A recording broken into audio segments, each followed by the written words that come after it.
आज मी आली गायत्री मातेच्या मंदिरामध्ये. गायत्री मातेच्या मंदिरामध्ये मी गर्भसंस्कार पूजेसाठी आली आहे. तर सकाळी सकाळी पटकन लवकर उठली.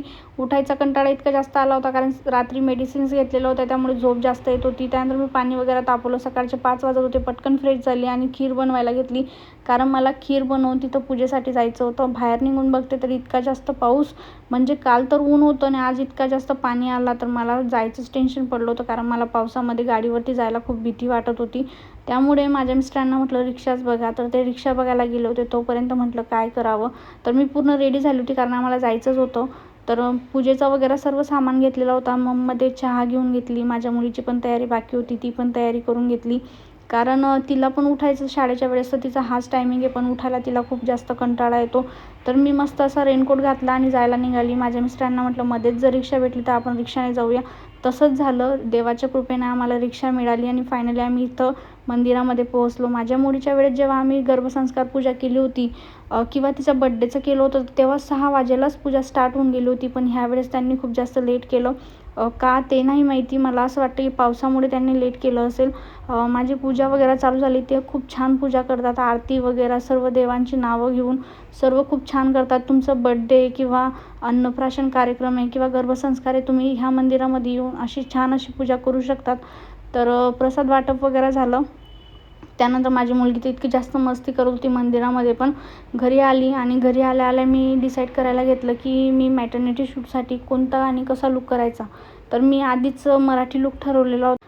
मला ते गाऊनवरती शूट आवडतात, पण म्हटलं नको, मराठी खूप छान वाटतो. आणि खालची जी पोपटी कलरची साडी तुम्ही बघतायत ग्रीनमध्ये थोडी, तर तिच्यावरती थोडा साऊथ लुक जाणार होता. मला मराठी हवा होता, म्हणून हे व्हाईट आणि पिंक खूप बेस्ट वाटत होतं आणि माझ्या मुलीचं पण मी तसंच घेणार होती.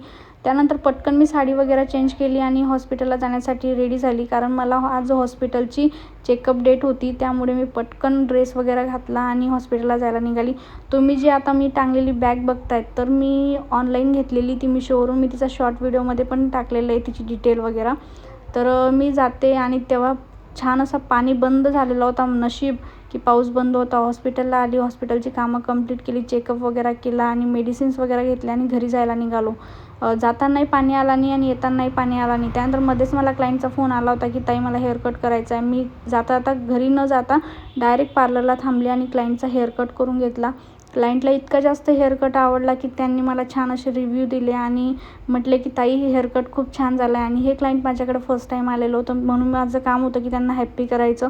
त्यानंतर मी मागे येऊन बघते तर मुली अशा छान घासघूस करत होत्या. म्हटलं काय घासतायत, तर ते डायरेक्ट व्हॅक्सिटरच घासत होत्या. तर त्याच्या आधी त्यांनी छान अशी प्रॅक्टिस केली होती, हेअरकट वगैरे केले होते. मी ते व्हिडिओ नाही घेतले कारण त्यावेळेस मी पण कामामध्येच होती, तर ते व्हिडिओ नाही.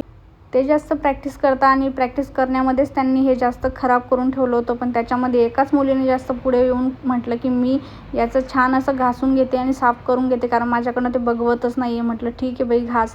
तर इथं स्नेहाताई जे छान असा हेअरकट करत होत्या, प्रॅक्टिस करत होत्या.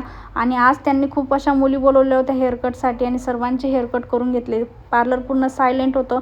भेटूया आता नेक्स्ट व्हिडिओमध्ये. माझे असेच व्हिडिओ बघत राहा. चॅनलला सबस्क्राईब करा, लाईक करा, शेअर